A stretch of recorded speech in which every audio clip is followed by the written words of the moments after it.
करके आ रहे जी। हैं और आपके पिताजी ने भी प्रतिनिधित्व किया था, आप भी आज प्रतिनिधित्व करने के अभी हैं राज्यसभा सांसद आप, आगे क्या आपके मुद्दे रहेंगे? मैं तो हमेशा मेरे लिए सम्मान की बात है।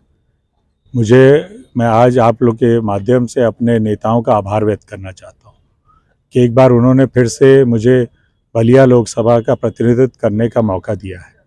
मैं इस आपके माध्यम से अपने बलिया के सभी वासियों और गाजीपुर के लोगों से यही आग्रह कर सकता हूँ कि आप उनमें आशीर्वाद और सहयोग अपने बेटे को दें कि मैं इस क्षेत्र का विकास कर सकूँ।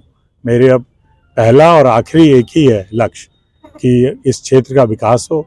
यहाँ पर जो विकास अभी गति पे है, लेकिन हम लोग चाहते हैं और तेज चले, बुलेट ट्रेन की स्पीड से चले और हम लोग इस क्षेत्र का पूर्वांचल का विकास करें।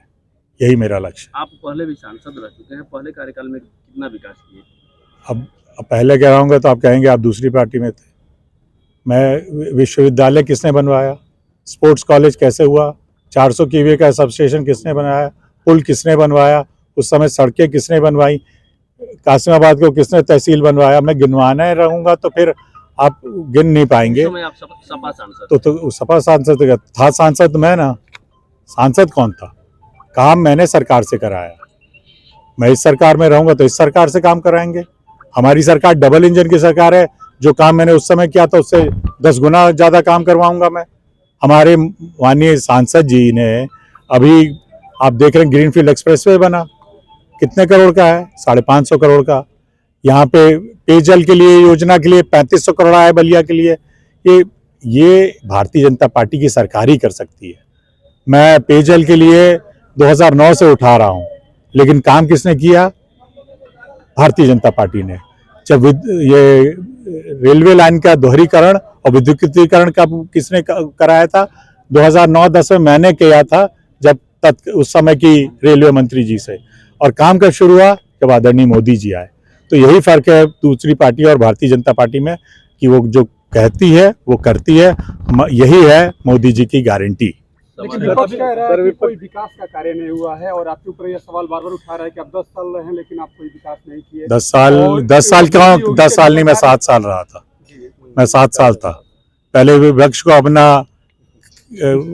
उनसे प्रश्न पूछेगा, वो गलत पूछ रहे हैं।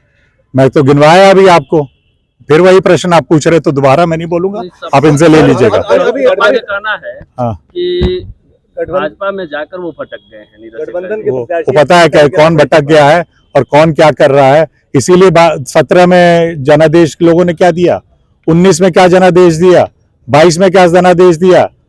अब ये वो बताएंगे, विपक्ष बताएगा कि लोगों का जनादेश महत्वपूर्ण है कि सपा क्या कहती, सपा के नेता क्या कहता है या कांग्रेस के नेता क्या कहते हैं। आप लोग कम से कम आप पत्रकार हैं, आप लोग प्रश्न तो अच्छे पूछिए।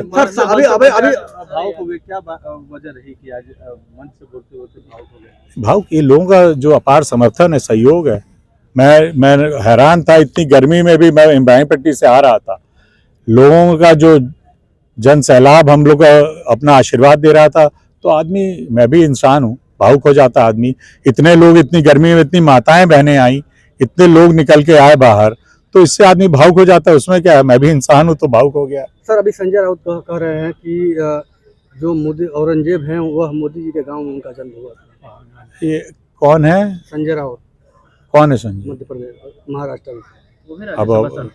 अब पता नहीं, मुझे तो याद नहीं है कुछ, कभी कुछ बोल लगा। संजय राउत मनसे के हैं वो। अच्छा, मनसे के नहीं, अब यही मैं कह रहा हूँ, शिवसेना उद्धव ठाकरे, शिवसेना हम लोग के साथ है।